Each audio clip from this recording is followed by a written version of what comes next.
The window in apartment 4C? Lena didn't notice the window until her second week.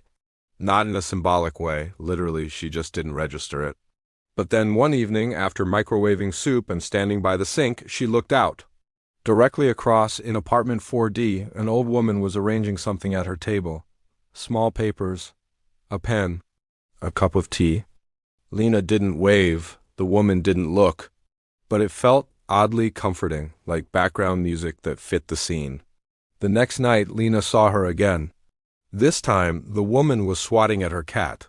The cat seemed to have stolen a pencil, and so began a wordless ritual.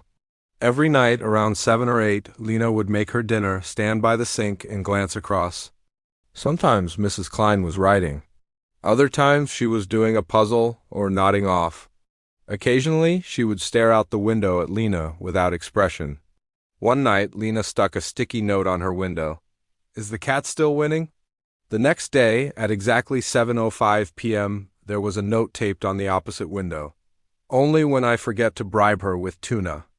They never exchanged real letters, just window notes. Sometimes jokes, sometimes questions.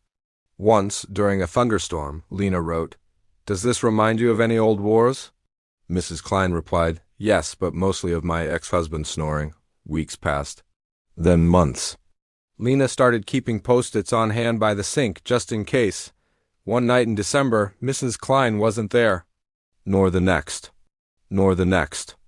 Lena waited. She stared at the document for 6 days. Then a young woman came into the apartment.